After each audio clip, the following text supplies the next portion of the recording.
நம்மளோட உடம்புல ரோமத்துல வந்து சின்ன ஓல்ஸ் தான். அப்ப இந்த உடம்புல போகாதா நம்மளுக்கு பிரபஞ்ச சக்தி? என்னங்கம்மா? அதனாலதான் கடவுளுக்கு வந்து அந்த பவர். அதனாலதான் நம்ம ஒரு ஜோதிடம் பார்க்க யாராவது வந்தாங்கன்னா, நான் சும்மா வந்துடுங்க பார்க்க வந்துடுங்கன்னு சொன்னா, எனக்கு வேலை இருக்கு, நீங்க முதல்ல எந்திரிச்சிருங்க. ஏன்னா நம்மளை வருத்தலுக்கு இவங்க யாரு? நம்ம நவகிரகத்துக்கு சொந்தக்காரு. பல்லாயிரம் பேர் தலையெழுத்தை மாற்றக்கூடியது நம்ம. யாரு நம்பிக்கையோட பூப்பட வெத்தலை பார்க்கோட வர்றாங்களோ அவங்களுக்கு நீங்க ஜாதகத்தை வாங்கி பார்த்து உங்களுக்கு தெரிஞ்ச விஷயத்த சொல்லி அவங்களை வாழ வைங்க. விவாதம் தேவையில்லை. அவங்ககிட்ட பேசி அவங்களை புரிமை கேட்க பல வருஷம் ஆகும். அது இதுக்கு நம்மளுக்கு அந்த வேலை கரெக்டுங்களா? நம்மளோட ஜாதகம் வந்தாருன்னா ஏற்கனவே நான் ஒரு 10 அப்பாயின்மெண்ட் டேபிள் வச்சுக்கிறேங்க.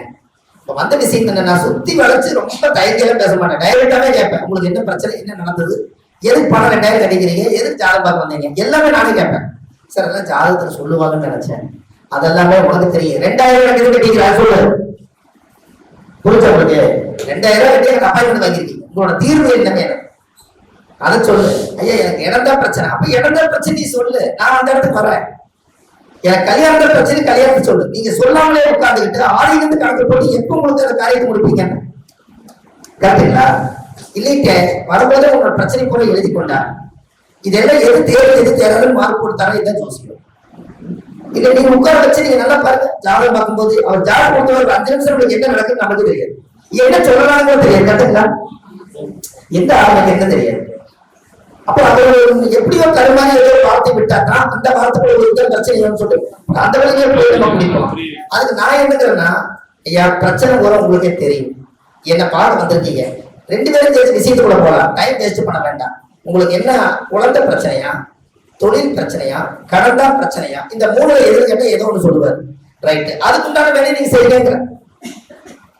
கரெக்டுங்களா? நீங்க இன்னொரு நல்லா தெரிஞ்சுக்கங்க, அவர் பிரச்சனையை சொல்லுதுன்னா அவர் பிரச்சனையை கண்டுபிடிக்கணும், ஜோசியத்தை கண்டுபிடிக்கணும். அவர் கேட்பார்ல, சார் நீங்க படிச்சிருக்கிறீங்க, இது வரைக்கும் என்றது ஓடிட்டு இருக்கிறது எல்லாம் தெரியும், இதுக்கு மேல இப்ப நான் என்ன பிரச்சனைக்கு வந்திருப்பேன்னு கேட்பாரா கேட்பாரா? இதுக்கு ஒரு ஜோசியத்துல ஒண்ணு சொல்லணும்ல. கரெக்டுங்களா? இன்னைக்கு சந்திரன் எங்க போயிட்டு இருக்குதுங்க? அந்த விருச்சிகத்துல போயிட்டு இருக்கக்கூடிய சந்திரனை அவங்க ஜாதகத்துல எந்த கிரகம் பாக்குதுன்னு பாருங்க, கோச்சார சந்திரன். அந்த கேள்வியில அவர் கேட்கறதுக்கு ஜாதகம் எடுத்துக்கிறாரு. ஏன்னா அவரோட துடிப்பு அதுதான், அவரை ஞாபகப்படுத்துறது பிரபஞ்சம். இன்னைக்காவது ஜோசியம் போய் பார்க்கிறாரு, 2 கிரகம் பார்த்தா 2 கேள்விதான் அவர் கேட்டிருக்கோம். அது 2 கிரகம் எதிர்பார்த்து நீங்களே எழுதி வச்சு, சனி பார்க்குது ஐயா தொழில் பத்தியா, குரு பார்க்குது உடம்பு இல்லையா, இந்த 2ல ஏதோ ஒண்ணு மென்ஷன் பண்ணுது, எது 2 ஒண்ணு சொல்றாரு. டைரக்டா விஷயம் என்னங்கம்மா, இது உங்களுக்கு ஈஸியா இருக்குதா? அதுக்கு நீங்க கோச்சாட்டு டெய்லி நீங்க, நான் உங்களோட எல்லா வேலையும் ஒண்ணு சொல்லுவேன். காலையில இன்னைக்கு கேட்ட நட்சத்திரம், அது தேதி கிழமை எல்லாம் போட்டு ஒரு போர்டு எழுதி வச்சுட்டு, ஆயிலியம் கேட்டை ரேவதி இந்த 3 நட்சத்திரம் போர்டு எழுதிருக்கேன். அதுக்கு அடுத்த நட்சத்திரம் என்ன? ஆயிலத்துக்கு இல்ல கேட்டைக்கு அடுத்து மூலம், அஸ்வினி மகம் மூலம், இந்த 2 6. இதுக்கு முன்னாடி ஒரு நட்சத்திரம் முடிஞ்சு வந்திருப்பார்ல அனுஷம். இந்த 6 நட்சத்திரம் 9 நட்சத்திரத்தை எழுதி வச்சிருங்க, அதுக்குரிய ராசி போட்டு விட்டுருங்க, அதுக்குரிய நட்சத்திரத்தை போட்டுருங்க. இதை தாண்டி யாரும் ஜாதகம் வர மாட்டாங்க, அவ்வளவுதான். அவர் பைபிள் வச்சிருப்பாரு, அவர் அரசு நட்சத்திரம் வச்சிருப்பாரு. என்ன ஜோசிகாரம்மா நாவராதுக்கு எழுதி வச்சுக்கிறாங்க, வானியல் ஜோதிடமா இருப்பாரோ அப்படின்னு நினைப்பாங்க.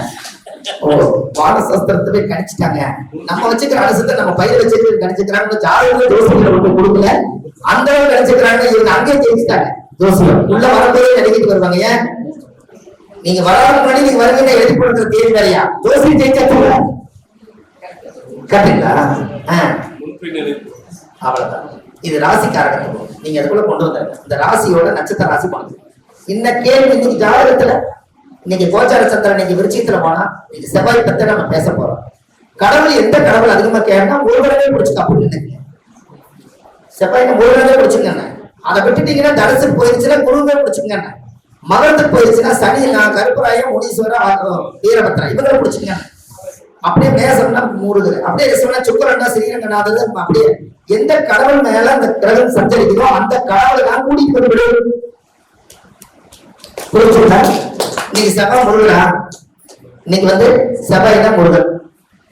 ஞானப்பழத்தை பிழிந்து ரசமுடன் பிழிந்து முருகா என்ற பாடல் இல்ல. அது யாரு பாடுனா? அவங்க உட்கார்ந்து எப்படி வந்துக்கிறாங்க அம்மாவ. அப்போ இன்னைக்கு செவ்வாய் வேலை செய்யறது இல்லையா? அவங்க கட்டிக்கிற உள்ள அப்ப வருவே இல்லையா? அப்ப இன்னைக்கு செவ்வாய்க்குள்ள சந்திரன் ஒரு முருகன் உள்ள வருவே வர மாட்டாரா? இது எல்லாம் பரிகாரமாக ஒரு என்னமா கண்ணு அப்படியே பார்த்துட்டா இருக்குங்க. 1000 மாறிய தவிர போடுங்க. நம்ம 2 கடவுள் கொடுத்த 2 1000 பார்க்க பரிகாரம் என்ன தெரியுங்க? நாம ஏதோ ஒரு கஷ்டத்தை கொண்டு மண்டக்குள்ள போட்டு வச்சுக்கிட்டு அதுக்குள்ளேயே நம்ம கிரைண்டர் போடக்கூடாது. விசாலமான உலகத்துல நிறைய மக்களுக்கு செய்ய வேண்டிய சேவைகள் எல்லாம் செய்யணும். இதுல ஒரு பெரிய ஜோசியர்களுக்கே ஒரு பெரிய ஒரு விஷயத்த சொல்லிடுறேன். 1330 பரிகாரம் தோண்டி எடுக்க போறேன். புக்கா படிச்சு எல்லாத்துக்கும் கொடுக்க போறேன். இந்த ரகசியத்தை நான் தெரிஞ்சு நான் செய்யாம போன ஜோதிடத்துக்கே செய்யக்கூடிய பாவம் அது மட்டும்தான். குடும்பத்துல ஒரு ஜோதிடத்துல இருந்து நீங்க சம்பாதிச்சு நீங்க வயிற்று வளர்த்தி வாழும் பண்ணி குழந்தைகள் எல்லாம் வச்சுட்டு நானே ரகசியத்தை கண்டுபிடிச்சு இந்த உலகத்துல அந்த ரகசியத்தோடவே நான் வாழ்ந்துட்டு இந்த மண்ணுக்குள்ள போயிட்டா இந்த ஜோதிடத்துக்குள்ள நாம இந்த உலகத்துக்கு பிரபஞ்சத்துக்கு செய்யாம போனா அந்த ஜோதிடத்துக்கே ஒரு சாபம் வந்து நம்ம குடும்பத்துக்கு வந்துடும். என்ன விஷயம் கிடைச்சாலும் உலகத்தை கொண்டு போய் சேர்த்திருங்க. உங்களுக்கு பின்னாடி வரக்கூடிய சந்ததிகளை எடுத்து அதை நிலநாட்டணும். அப்பதான் ஜோதிடம் பாடும். நல்லா யோசிச்சு பாருங்க. நாம இப்போ எனக்கு தெரிஞ்சு இப்ப நான் 43 வயசு, ஐயா கிட்டத்தட்ட 50 வயசுக்கு மேல. இவரு ஐயா இருக்காங்க கிட்டத்தட்ட இங்க இருக்கிறவங்க பெரியவங்க ஒரு 60-70 இருக்காங்க. அம்மா இவங்க அம்மா கூட இருக்காங்க. 70 வயசு வரைக்கும் இந்த உலகத்தை பார்த்துட்டு இருக்கிறாங்க. 100 வருஷத்துக்கு பின்னாடி இருக்கிறவங்க இந்த பஞ்சாங்கத்தை வந்து கணிட்டி கொடுக்கலைன்னா நம்மளுக்கு அமாவாசை எப்ப வரும் பௌர்ணமி எப்ப வரும் நம்மளுக்கு தெரியுமா? கரெக்டுங்களா? அப்போ அன்னைக்கு முன்னோர்கள் அந்த அச்சு பிரிண்டு வந்த காலத்துக்கு முன்னாடி ஓலைச்சுவடியிலிருந்து வகுத்து அதை விரிவாக்கம் பண்ணி அதை எடுத்து நிலநாட்டி அடுத்த தலைமுறைக்கு கொடுத்து காட்டுத்தானே இன்னைக்கு பஞ்சாங்கம் வீடு வீட்டுக்கு இருக்குது. கரெக்டுங்களா? அப்ப நாம இந்த பிறப்பெடுத்து சோசியத்துல சம்பாதிச்சு வைத்த கடவுள் வேண்டாங்க. அவங்க கஷ்டப்பட்டு வகுத்தல் போட்டு கிடைச்சத வகுத்துக்கு சேர வேண்டிய சொத்தா மாறி இன்னைக்கு உலகம் போல இன்னைக்கு எல்லா ஜோதிடர்களும் நிறைய உருவாக்குறதுக்கு காரணம் என்ன தெரியுங்களா? இத்தனை பேர் உருவானாங்க இல்லைங்களா? இவங்க இந்த பாட்டு வருது இல்லைங்களா? 4033 கோடி தேவர்களும் 4000 கோடி ரிஷிமார்களும் ஆசீர்வாதத்தோடு ஒரு பாட்டு வரும். அது நான் உங்களுக்கு சாயந்தரம் சொல்றேன். அந்த 4000 கோடி ரிஷிமார்களுடைய ஆசீர்வாதத்தோடு போது அந்த 4000 கோடி ஜோசியர்கள் அந்த காலத்துல முன்னோர்கள் ஆன்மீகவாதியா இருந்திருக்காங்க. ரிஷிகள் எல்லாம் அதுகளுடைய வாரசுடைய ரத்தம் தான் நீங்க எல்லாம் உட்கார்ந்து இருக்காங்க. எப்படி அதுக்கு அந்த பாட்டே ஓம் இந்திரியன் தந்த வேப்பிலை. ஒரு வேப்பிலை இருக்குதுங்களா? அந்த வேப்பிலை வந்து சாதாரணமா நம்ம நினைக்கிறோம் எல்லா மரத்துக்கும் ஒரு மூலிகைக்கு உண்டான பாட்டு தான் கொடுப்பாங்க. ஆனா வேப்பிலைக்கு மட்டும் எத்தனை பேர் தியானிச்சுக்கிறாங்க? இந்திரன் தந்த வேப்பிலை, இறைவன் தந்த வேப்பிலை, சந்திரன் தந்த வேப்பிலை, சதா சிவம் தந்த வேப்பிலை, இரணையனம் பிரகஸ்வதியும் தியானித்து தந்தது வேப்பிலை. வேப்பிலை வாங்கி முனி கொத்து, முனி விசாதி, பக்கப்பிளவை, இந்த நோய்களுக்கெல்லாம் சரியா இருக்கா? பக்கப்பிளவை, பரும்பிளவை, உச்சிப்பிளவை, ஓடும்பிளவை, ஓடு விற்பூதி, கழுத்து சுத்திய கண்டாமாலை, சுழல்வாதம், கூட்டு சரவாக்கி, கோரா சங்கருப்பா, கல்லடி, முள்ளடி, முறியடி, அம்புபட்டது, அறுவாள் பட்டது, வெட்டுப்பட்டது, குத்துப்பட்டது, இப்படி 4448 வியாதிகளுக்கெல்லாம் கீழே போனால் இதுல வீசினீங்கன்னா கீழே போனால் கீழே இருப்பேன், மேலே போனால் மேலே இருப்பேன், பின்னங்கையாய் முழங்காய் குஞ்சு குஞ்சாய் எரிஞ்சு முட்டை முட்டையாய் எரிஞ்சு ஆடுகள் மேற்ற காடுகள் போல அடிபட்டு பிடிபட்டு செந்நீர் கத்தி பொன்மாய் கத்தி திருப்பால் என்கின்ற திருப்பால் கடலுக்கே இந்த நோய்கள் எல்லாம் போகலாம். வாடு வேப்படையில போட்டு பரித்திரா மரித்திரா குருவேதனை குரு பாதவேதனை ஓம் நமச்சிவாயான்னு கொண்டு போய் விடுவாங்களாம். ஒரு சிறகு போடுறதுக்கு இந்த குழந்தை மனப்பாடம் பண்ணி வச்சுட்டீங்கன்னா அந்த குழந்தைய நிக்க வச்சு கிழக்கு முன்ன ஒரு வேப்பிலை எடுத்து இந்த மந்திரத்தை சொல்லி போட்டீங்கன்னா 7 தலைமுறைக்கு அந்த குழந்தைக்கு பிடி இருக்காது. எப்படி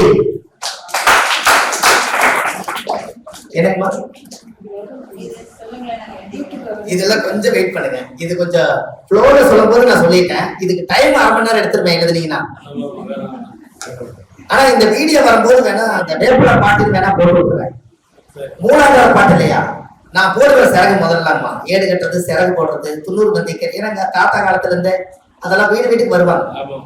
அந்த ஓலையில வந்து பாலகிரி தோசை எழுதுவாங்க, இந்த ஏட்டு குணம் வருது இல்லைங்களா, அதுக்கு எழுதுவாங்க. அப்ப உட்கார்ந்து தம்பி அப்படின்னு சொல்லி அவர் அந்த குருனை ஒரு பெரிய தாத்தா இவர் உட்கார்ந்து, இன்னைக்கு நான் இந்த மந்திரத்தை கொடுக்குறேன், நாளைக்கு இது உலகம் பூரா போகும், நீ உட்கார்ந்து நான் சொல்ற மாதிரி எழுதிக்கிறேன்னு சொல்லி அவரோட நாக்கை என் நாக்களை நீட்டி ஓம்னு போட்டு கொடுக்குறாரு. எப்படி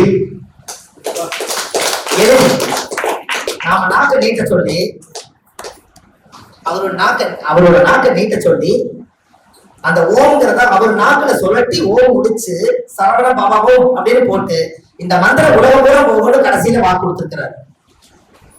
அதுதான் அந்த பாட்டு. அந்த வேகமா வரும்போது உங்களுக்கு அது புரியும். நான் நிறுத்தி சொன்னேன். அந்த சிறகு போடும்போது நீங்க வேப்பிலை எடுத்து இந்திரன் தந்த வேப்பிலை, இரவு தந்த வேப்பிலை, சந்திரன் தந்த வேப்பிலை, சதாசிவம் தந்த வேப்பிலை, இரணியலம் பிரகஸ்வரியும் தியானித்து தந்த வேப்பிலை, வேப்பிலை வாங்கி முனிகுத்து முனிவி சாதி பக்கப்பிளவை மறுபிளவை உச்சிப்பிளவை ஓடும்பிளவை ஓடும் விப்புறுதி கழுத்து சுத்திய கண்டாமாலை சுழற்பாதம் கூட்டு சரவாங்கி கோரா சங்கருப்பா கல்லடி முள்ளடி முறியடி அம்பு விட்டது அறுவல்பட்டது வெட்டுப்பட்டது குத்துப்பட்டது இப்படி 4448 வியாதிகளுக்கெல்லாம் கீழே போனால் கீழே இருப்பேன், மேலே போனால் மேலே இருப்பேன், பின்னங்கையாய் முழங்காய் குஞ்சு குஞ்சாய் எரிஞ்சு முட்டை முட்டையாய் எரிஞ்சு ஆடுகள் மேஞ்ச காடுகள் போல அடிபட்டு பிடிபட்டு சென்னை பத்தி பொன்மாரி பத்தி திருப்பாலிக திருப்பார்காடு போகலாமா மருத்துரா மருத்துரா குருவேதனை ஒரு பாதுமதனை ஓம் நமச்சிவாயா.